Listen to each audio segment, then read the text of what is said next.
Bismillahirrahmanirrahim. Assalamu alaikum student. Today we are starting day 2 mathematics 7 edition. First let me introduce myself. I am Miss Kuli Arzu from Multan Public School and College for girls and boys. From today onward we will study this book. Let us start from chapter number 1. Chapter number 1 is about direct and indirect proportion. First we will cover the topic direct proportion. Then we will come on the next topic indirect proportion. So what is direct proportion? When two variables increase or decrease in same direction, we can say that direct proportion exists between them.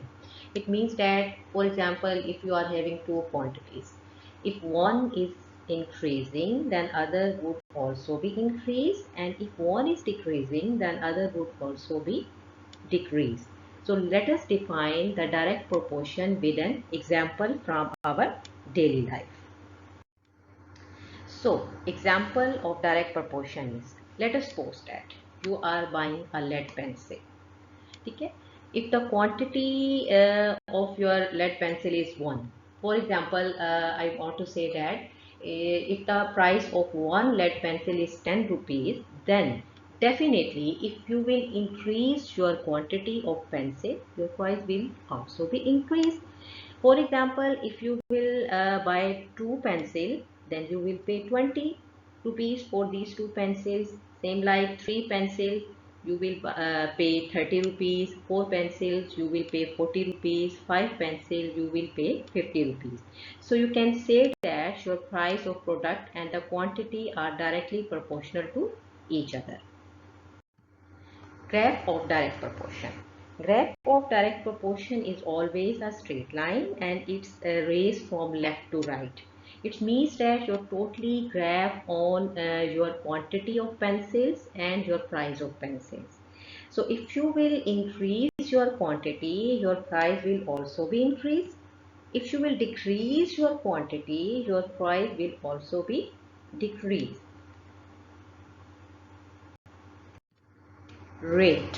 What is the rate? Rate is very important in case of direct proportion.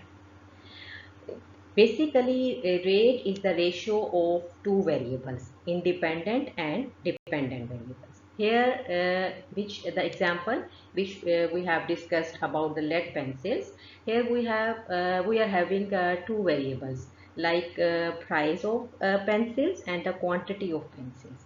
Here the quantity is independent variable and the price is dependent variable.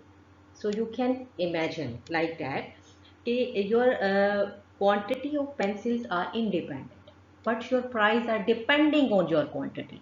If you will increase your quantity, your price will be increased. If you will decrease your quantity, the price would also be decreased. So simply you can see in this table. Okay? So your rate, but at any point, your rate will be remain constant. It means that your rate is always the ratio of your independent and dependent variable. It means that you can say that, let's see, you are buying a one pencil. Your rate is 10 rupees. Your rate is 10 rupees. But when you are buying two pencils, your rate is 20 rupees. So in these two affairs, you can see that your price, your rate of your lead pencil is fixed, which is 10 rupees. Okay? But your price are depending on your price.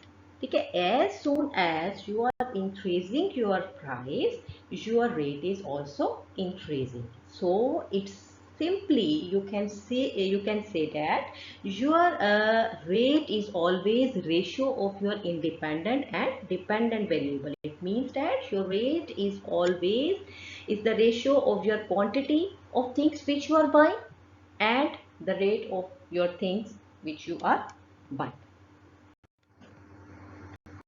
No. So in case of direct proportion, rate remains same. Rate is the ratio of dependent variable over independent variable. So P is dependent variable whereas Q is independent variable. Here P is your price and Q is quantity of your lead pen. As quantity Q increase, the price P would also increases and vice versa. Means if your quantity will decrease, your price would also be decreased. But at any point, rate is equal to P over Q would remain the same. Now, we will define our direct proportion in algebraic representation. You know that each and every topic in our mathematics have their representation in algebraic sentences. When we use symbols of variable and write the statement in form of expression, that is known as algebraic representation of proportion. Here P is equal to 10Q is an algebraic representation of our example which we have discussed of lead pencils. Here 10 is rate of your one lead pencil, P is your price and Q is your quantity. Here P is price dependent variable, Q is quantity independent variable, 10 is constant. Or we may write this expression like this: P is equal to KQ. We can write like that: P is equal to KQ whenever you are buying something like pencil, like and other things, and you don't know about the cost of these things.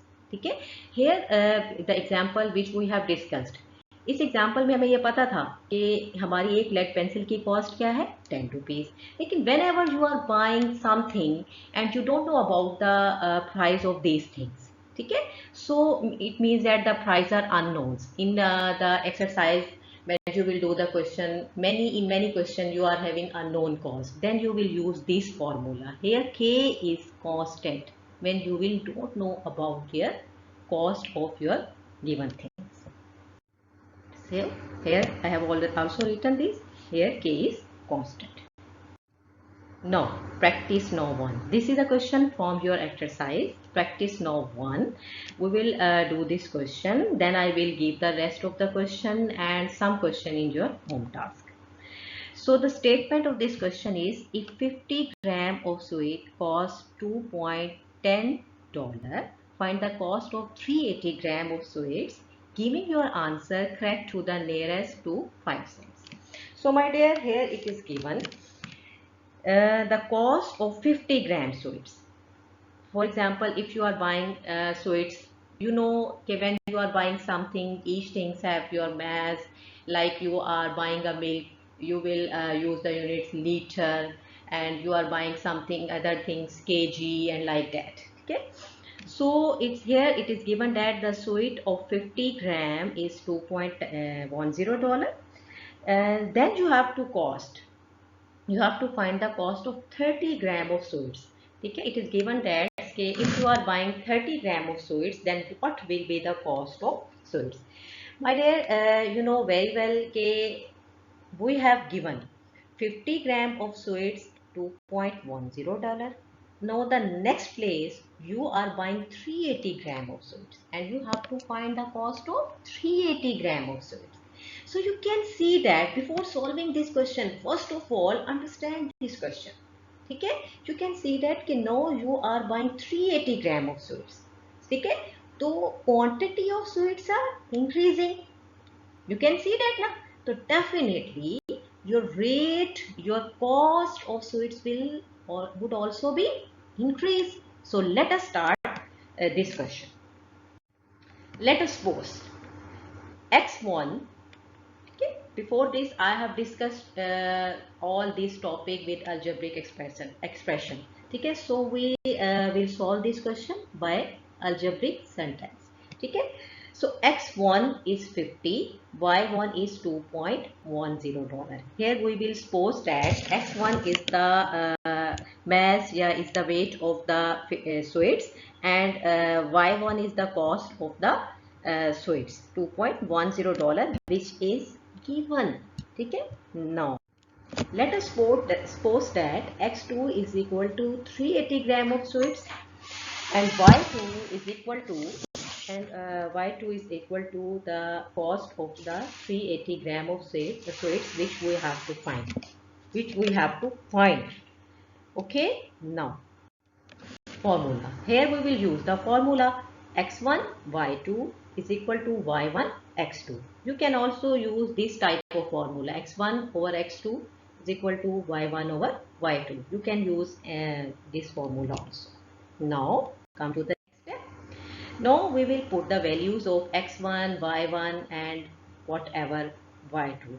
Okay, but x1 value of x1 is equal to 50 and y2 is unknown. That's why y2 will remain same, and we will place the value y1 then equal to, we will place the value is equal to y1 2.10 and x2 380. Now come to the next step. Okay, we will solve this step like that. Okay, you can also know about this step. You will multiply 2.10 by 380 and then your solving expression will be of the form 50 y2 is equal to 798, but you have to find the value of y2, so you will divide by 50. So y2 is equal to 798 over 50. Now come to the next step. Y2 is equal to $15.96. So my dear, it's now it will be your the value of 380 gram of cost of your 380 gram of sweets. So cost of your 380 gram sweets is 15.96. So you can see that if whenever you are having 50 gram of sweets, the cost was $2.10. But the sweets, when the sweets are of 380 grams, so you can see that now the sweets are increasing in your given questions. Definitely the cost would also be increased, and you can see that y2 is the cost of y2. You have supposed the y2 you have supposed y2 cost of 380 gram of sweets, and you can see that now the value of y2 is equal to 15.96, and it is and it is the result of 380 gram of sweets, which is also you can say that this is the final result of your direct proportion. No, correct. No, we have to give the answer correct to the nearest 5 cents. So your answer correct to the nearest 5 cent. So what will be your nearest value, 100 or 95? Definitely 95. So correct to the nearest to 5 cent will be y2 is equal to $15.95. No, the homework task. Okay, my dear. Now you will do the exercise 1A, question number 1 and 2, question number 5, part A and B, question number 6, and practice now question number 1 and 2. These all question will be of like the same strategy which I have defined in your worked example number 1. Now, thank you for watching. Wait for the next lecture. Inshallah, next lecture we will do the some rest of the question about direct proportion, and inshallah we will do the next topic, indirect proportion. Thank you so much.